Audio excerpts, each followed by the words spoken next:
एक आत्मा को अनंत वंदन नमन। इस संसार में दो प्रकार के व्यक्ति हैं। एक व्यक्ति जो रास्ते पे खड़े हैं और रास्ते पे खड़े खड़े ही महलों के सपने देखा करते हैं। जो रास्ते पर खड़े खड़े ही महल में जाने का सपना देखते हैं, और कुछ शख्स इस दुनिया में ऐसे हैं जो महलों में रहते हैं लेकिन वे रास्ते पे आने का सपना देखते हैं।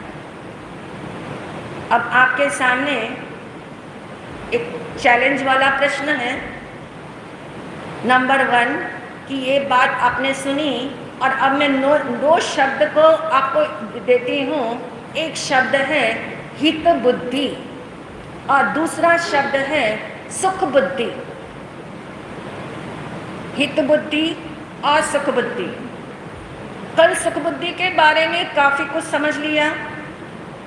सुख बुद्धि यानी जिसमें सुख नहीं है उसमें सुख की मान्यता करना, उसमें सुख की श्रद्धा करना, उसमें सुख की सोच रखना, उसमें सुख को मान लेना कि इससे सुख मिलेगा। ये कौन सी बुद्धि हुई? सुख बुद्धि। नंबर 2 बताया हित बुद्धि। अब हित बुद्धि क्या है? हित किसमें है? मेरा हित किसमें है ऐसा जो सोचता हो, मेरा हित इसी में है ऐसा जो मानता हो, उसको क्या कहेंगे? हित बुद्धि। अब आपके सामने दो प्रकार के व्यक्ति संसार के बताए। एक रास्ते पे खड़े हैं, महल में जाने का सपना देखते हैं। दूसरे वे हैं जो महलों में रहा करते हैं लेकिन वे सपना देखते हैं कि हम कहाँ निकल जाएं, रास्ते पे निकल जाएं। अब आपके सामने प्रश्न है, दुविधा वाला प्रश्न है, और प्रश्न ये है इन दोनों में हित बुद्धि किसकी है और सुख बुद्धि किसकी है? बहुत सोच के जवाब देना, क्योंकि ये सोच जो है, उथली सोच जो है, उसी का करेक्शन करना है।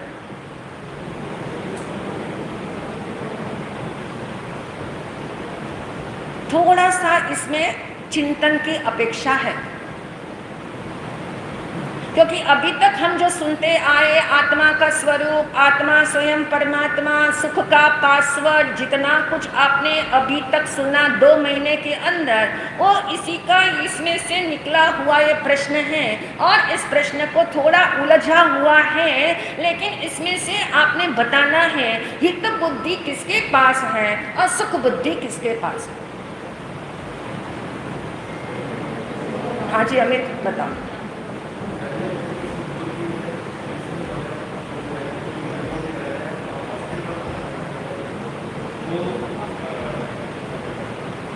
हित बुद्धि। थोड़ा और करेक्शन की जरूरत है, लगता ऐसा है। तभी मैंने कहा ना, यदि ऊपर ऊपर से आप देखोगे तो आपको लगेगा कि जो रास्ते पे खड़ा है और महलों के सपने देखता है वो व्यक्ति सुख बुद्धि वाला है, और दूसरा व्यक्ति जो महलों में रहा करता है और वो रास्ते पे निकलना चाहता है, यानी जंगलों में जाना चाहता है, और वो व्यक्ति हित बुद्धि वाला है ऐसा आपको लगता है। और आपको पास में पहुंचा दिया, क्लूज बहुत सारे दे दिए। बताओ अंशुल। हाँ, दोनों सुख बुद्धि है। राइट आंसर ये है, दोनों ही सुख बुद्धि वाले हैं। क्योंकि बहुत जानना जरूरी है, क्योंकि भ्रम पलेगा वरना भ्रम ये पलेगा जो महलों में रहा करते हैं वे यदि महलों का त्याग करना चाहते हैं वो तो क्या है, वो तो हित बुद्धि है। लेकिन हित बुद्धि ज्ञानियों ने नहीं कही, उन्होंने इसको भी सुख बुद्धि कहा, क्योंकि हमने जिक्र किया था वस्तु का त्याग या वस्तु का भोग, वस्तु का त्याग या वस्तु का भोग। वस्तु का भोग करते हो कि मुझे सुख चाहिए, वस्तु का भोग करने से मिलेगा। वस्तु का त्याग करने से मुझे सुख मिलेगा। समझ में आ गया अमित? वस्तु का त्याग और वस्तु का भोग, भगवान कहते हैं वस्तु में न सुख देने की ताकत है, न वस्तु में दुख देने की ताकत है। और इसलिए दोनों ही क्या है, महल छोड़ो या महल के सपने देखो, महल में जाके रह लो, उससे कोई फर्क नहीं पड़ता। क्यों नहीं पड़ता? क्योंकि मान्यता में यदि रहता हो कि महलों में सुख मिलता है, तब तो झोपड़ी में भी रह लो तो भी क्या है, वो भी बंधन है। और यदि मन के अंदर आया कि मुझे जंगलों में जाना है, तो जिस जंगल के पेड़ के नीचे बैठ करके आराधना करोगे, साधना करोगे, उस पेड़ के साथ भी लगेगा कि पेड़ बड़ा सुख दे रहा है, ये पेड़ बड़ा सुख दे रहा है, साता उपजा रहा है, साताकारी पेड़ है। इसलिए ज्ञानियों ने कहा ये सारी बुद्धि का नाम, सारी बुद्धि का नाम क्या कह दिया? सुख बुद्धि है, हित बुद्धि नहीं है। हित बुद्धि इसलिए नहीं है क्योंकि मूल मान्यता की करेक्शन नहीं हुई। मूल मान्यता कहती है वस्तु में कोई ताकत नहीं है सुख देने की, या वस्तु में कोई ताकत नहीं है दुख देने की। किसी के पास बहुत कम वस्तुएं बहुत खुश है, किसी के पास बहुत सारी है फिर भी दुखी दुखी रहता है। इसका मतलब ये हो गया वस्तुओं के अंदर सुख दुख देने की ताकत नहीं है। ये सिर्फ हमारी सोच चल रही है, हमारी मान्यता की स्थापना उसमें हुई है। ऐसा मिले तो सुख मिले, ऐसा जब तक ना मिले तब तक दुख मिले, ये माना हुआ हमारा कहना चाहिए रॉन्ग बिलीफ है। ये मानी हुई रॉन्ग मान्यता है और इस मान्यता की पुष्टि हर जन्म में करते हैं। इसीलिए उत्तर ऐसा मिलता है कि जो महलों में रहते हैं वो महलों को छोड़ने का भाव रखते हैं, तुम्हारे मन में बड़ी सराहना आती है, हमें लगता है बहुत उत्तम काम किया। लेकिन ये जो है यदि महलों में रहने वाले, ये समझ में महलों में रहने वाले को आ गया है कि महल में रहने से भी सुख मिलता नहीं है, इस महल को छोड़ करके मैं जाऊंगा तो मुझे सुख मिलेगा। 24 तीर्थंकरों ने महल को छोड़ा, किस लिए छोड़ा? हित बुद्धि थी या सुख बुद्धि थी? उन्होंने भी महल को छोड़ा, उन्होंने भी राज परिवार छोड़े, उन्होंने भी कितनी कितनी सब चीजें छोड़ी। चक्रवर्तियों की आपने बात सुनी कि चक्रवर्तियों ने 12 चक्रवर्ती में से 10 चक्रवर्तियों ने सब कुछ छोड़ा। कितना कुछ उनके पास था, हमारे पास उसके मुताबिक 0.001% भी कुछ भी नहीं है जो उनके पुण्य का उदय था। लेकिन उनके सामने कुछ भी नहीं होते हुए भी हम बंधे हुए हैं। किससे बंधे हुए हैं? सुख बुद्धि से बंधे हुए हैं। वे बंधे हुए नहीं थे, उन्होंने महल को छोड़ा। उन्होंने महल इसलिए छोड़ा क्योंकि उन्हें मालूम था, उन्हें पता था कि महलों में सुख नहीं होता और बाहर जाने से दुख मिलेगा, ऐसा नहीं सोचा। उन्होंने इतना ही सोचा कि लोग जो है ऐसा समझते हैं कि जो महलों में रहते हैं उन्हें सुख मिलता है। उनकी भ्रांति को तोड़ने के लिए वो महलों में भी साधना कर सकते थे, लेकिन नहीं की उन्होंने। महल को छोड़ा, इसलिए छोड़ा, इसलिए छोड़ा कि महल को छोड़ने से सामने वाले के अंदर जो विचारधारा चल रही है, जो उनकी सोच चल रही है कि महल में रहने से सुख मिलेगा, उनकी भ्रांति को तोड़ने के लिए, उनकी भ्रांति को कहते हैमरिंग करने के लिए उन्होंने छोड़ा। क्योंकि उन्हें तो पता था, महल में रहते हुए भी पता था कि सुख महल में होता नहीं है, तो सुख कहाँ पे होता है? महल में रह करके पता था कि सुख महलों में नहीं होता, सुख मेरे अंदर है, सुख मेरे भीतर है, सुख आत्मा में है। मैं ही सुख हूँ, आत्मा और सुख अलग अलग नहीं है, मैं ही सुख हूँ और सुख ही आत्मा है। ऐसा उनकी हित बुद्धि थी। और उस हित बुद्धि से जैसा भी उन्होंने उचित समझा उस समय वैसा किया। तो कहने का अभिप्राय हित बुद्धि और सुख बुद्धि का जब हम डिफरेंस समझ जाएंगे तो बहुत आसानी से जीवन जीने का एक्चुअल तरीका समझ आ जाएगा। और तब जो है चाहे कितना ही आपके पास पुण्य का उदय से जो अच्छी अच्छी वस्तुएं आपको मिली हैं, जिसको दुनिया कहती अच्छी है, लेकिन आपकी दृष्टि मानती क्या है? उसमें आपकी दृष्टि क्या मानती है?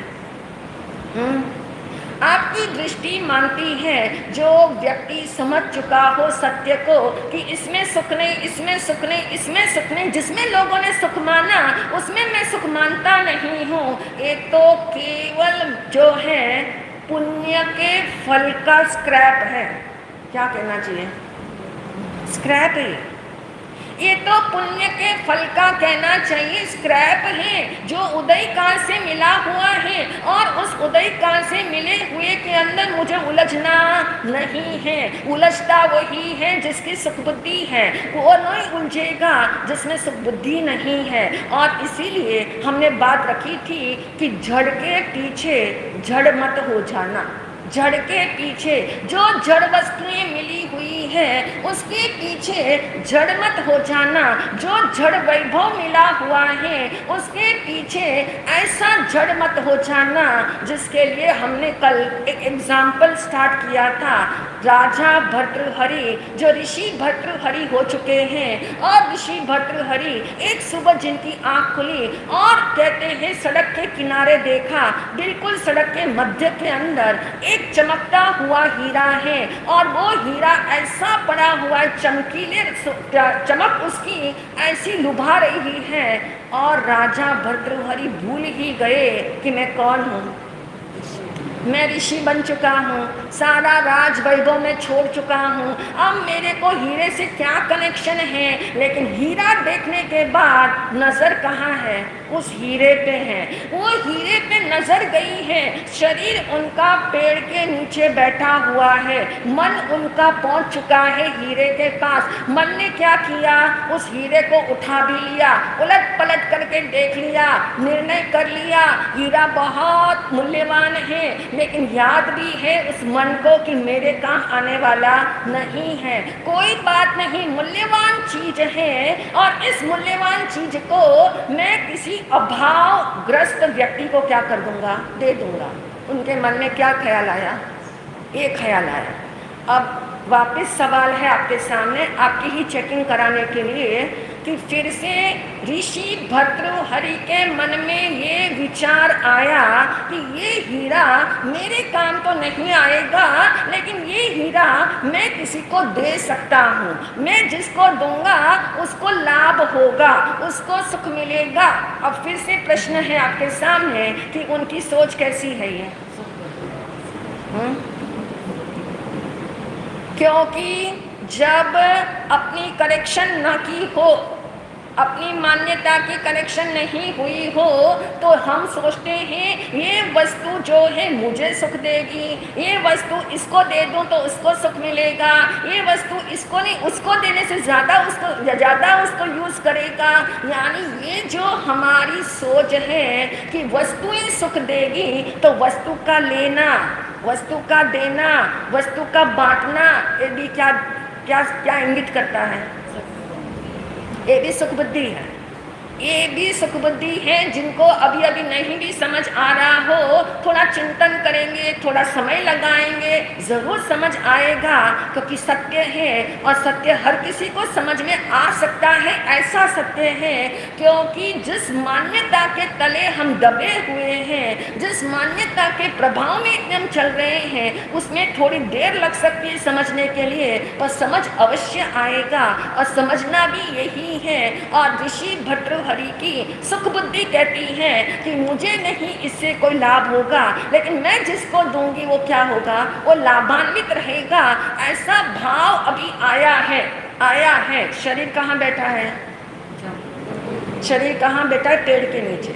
शरीर पेड़ के नीचे बैठा है, दृष्टि वहां पहुंच चुकी है। अभी तो दृष्टि कुछ और आदेश दे, उससे पहले घटना घटी। उससे पहले ये घटना घटी कि जहां वो मार्ग के ऊपर हीरा पड़ा हुआ है, दोनों तरफ से दो घुड़सवार आए जो दो दिशाओं से आए हुए थे, और दोनों की नजर उस हीरे पे गई और दोनों ने तलवार टेक दी। एक कहता है मैंने पहले देखा तो हीरा किसका है? मेरा। दूसरा कहता है ये मैंने पहले, तेरे से पहले मैंने देख लिया तो ये हीरा किसका है? मेरा। दोनों का संघर्ष चल रहा है और ऋषि भर्तृहरि का मन कहता है किसने पहले देखा? मैंने। तो किसका है? ऋषि भर्तृहरि अभी उनकी कॉन्वर्सेशन सुन रहे हैं, संघर्ष विचार कर रहे हैं कि तुम दोनों ने नहीं देखा, मैंने सबसे पहले देखा है, तो हीरा किसका है? मेरा है। मन ही मन वार्तालाप हो रहा है, बाहर में नहीं गए, बाहर में नहीं उलझे, अंदर में उलझन चल रही है। कई बार आप देखते हो बाहर में हम नहीं उलझते हैं, बाहर में उलझना नहीं चाहते, नहीं उलझते, लेकिन अंदर में कंटिन्यू हमारी विकल्पों की उलझन चल रही होती है। ऐसी ही उलझन उनके साथ हो गई और वो ऋषि भर्तृहरि अपने मन को कह रहे हैं कि तुम दोनों जो है इसके अधिकारी नहीं हो। इसका अधिकारी कौन हो? मैं हूं, क्योंकि मैंने पहले देखा है। अभी तो ऋषि भर्तृहरि कुछ बोले कुछ करे उससे पहले देखा कि दोनों राजपूतों ने एक दूसरे के अंदर छाती में तलवार डाल दी, दोनों की लाशें वहां गिरी हुई है और हीरा एज इट इज पड़ा हुआ। क्या हुआ? ये होता है जड़ के पीछे जड़ हो जाना। जड़ को इतनी जड़ता से पकड़ लिया कि चेतन कौन है इसका भान ही भूल गया। मैं स्वयं चेतन हूँ ऐसा जिसको भान भूल जाता है, वो ही सामने वाला भी चेतन है ऐसा भान भूल जाता है, यानी जड़ता छा जाती है। इसलिए ज्ञानियों ने कहा कि बहुत अच्छी तरीके से इस बात को समझ लेना, वरना वस्तु यूज करते करते, वस्तु का उपयोग करते करते वस्तुमय जीव हो जाता है। वस्तु का उपयोग करते करते उसी पे दृष्टि चली जाती है, वस्तु से दृष्टि बंध जाती है, वस्तुओं से अटैचमेंट हो जाती है, और वो वस्तुएं चाहे यूज में आए न आए, लेकिन उसके प्रति जो सुख बुद्धि है वो सुख बुद्धि 360 डिग्री से घुमा देती है, हर जगह से घुमा देती है। उसको बचाने की सोचते हैं, उसको किसी को देना है तो किसको दूं, यानी प्रिय व्यक्ति को दूंगा, ऐसे विचार आते हैं। तो कहने का अभिप्राय ये वस्तुएं जीवन के अंदर व्यक्ति को अंधा कर देती है। इसलिए शब्द दिया है मोहांधता पैदा करती है। ये वस्तुएं भ्रम पैदा करती है। भ्रम जो है भूले करवा देता है। वस्तुओं में क्या भ्रम छिपा हुआ है हमारा? क्या भ्रम छिपा हुआ भैया बताओ? वस्तु में के पीछे क्या भ्रम छिपा हुआ है? वस्तु सुख देगी, ये सबसे बड़ा भ्रम है। ये वस्तु सुख देगी, ये वस्तु नहीं होगी तो सुख नहीं मिलेगा। यानी ऐसा जो अंदर में हमारा मानसिक रूप से विवेचन चल रहा होता है, और उसी विवेचन को, उसी कॉन्सेप्ट को हमें करेक्ट करना है कि वस्तुएं सुख देने की ताकत नहीं रखती, वस्तुएं जो है सुरक्षा देने की ताकत नहीं रखती, वस्तुएं सम्मान दिलाने की ताकत नहीं रखती। यदि कोई ऐसा सोचता हो बहुत वस्तुएं हो और बहुत सारा धन मेरे पास हो तो मुझे मान सम्मान मिलेगा, सुविधा मिलेगी, शांति मिलेगी, सुरक्षा मिलेगी और मैं शक्तिमान कहलाऊंगा, मैं शक्तिमान हो जाऊंगा, लेकिन ये हमारा कैसा वर्जन है?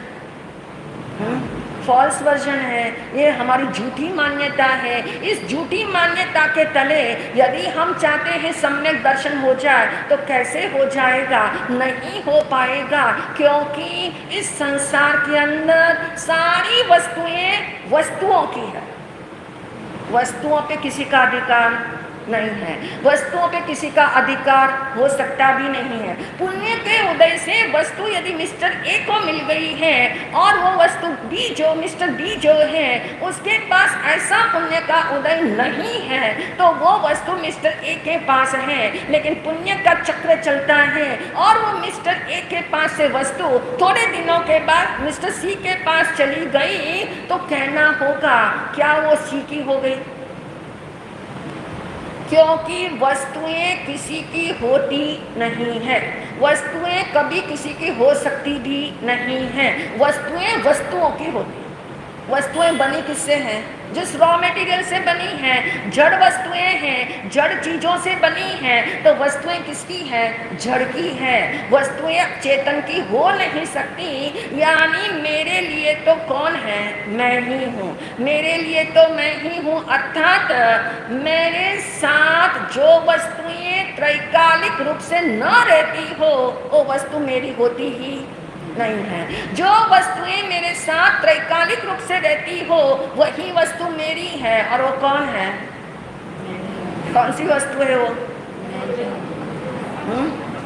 आत्मा नाम की वस्तु मेरे साथ तीनों काल तीनों लोक में साथ चलेगी और कोई वस्तु मेरे साथ नहीं चलेगी। यानी कहने का अभिप्राय मैं अपने लिए हमेशा हूँ लेकिन वस्तुएं मेरे साथ हमेशा नहीं हैं, नहीं रह सकती हैं। तो मिथ्या मान्यता को हटाना होगा और हमने वस्तु जगत को अच्छे से समझ लिया और इक्वेशन डिराइव कर लिया कि वस्तु इज नॉट इक्वल टू सुख। वस्तु इज नॉट इक्वल टू सुख।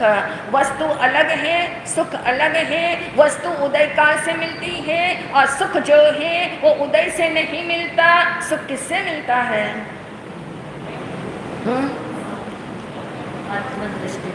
पुण्य के उदय से सुख नहीं मिलता है। पुण्य के उदय से क्या मिलता है?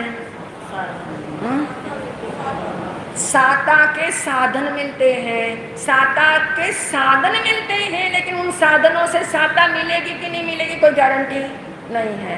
कितने लोगों को आपने जाना होगा, माना होगा, अपने साथ ही ऐसा हुआ होगा।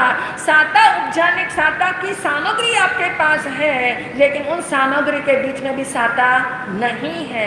इसका मतलब ये समझ में आ गया कि वस्तुएं मिलती है पुण्य के उदय से लेकिन वो वस्तुएं साताकारी होगी ये नहीं कहना। ये वस्तुएं साता उपजाएगी ऐसा नहीं मानना। ये वस्तुओं के कारण मुझे सुख मिलेगा ऐसा नहीं मानना। ये वस्तुओं से मेरी सुरक्षा होगी ऐसा नहीं मानना, क्योंकि ये मानना सुख बुद्धि है, ये मानना मिथ्यात्व है। और ये जब तक मानेंगे तब तक हम आत्मा को नहीं मान पाएंगे कि मैं शुद्ध आत्मा और मैं त्रिकाल शुद्ध हूँ। इस मान्यता के अंदर अपनापन नहीं कर पाएंगे। तो इस अपनापन को तोड़ने के लिए जब आप मानोगे कि वस्तुएं सुख नहीं देती तो आपका अट्रैक्शन क्या हो जाएगा? कम हो जाएगा। आपकी अटैचमेंट पावर भी कम हो जाएगी। तो इन्हीं भाव के साथ हमने तीसरा पॉइंट जो है वस्तुओं का अच्छे से देख लिया। आगे हम और देखेंगे और कौन कौन से सुख है इन्हीं भावों के साथ। आज का सामूहिक तत्व में द्रव्य मर्यादा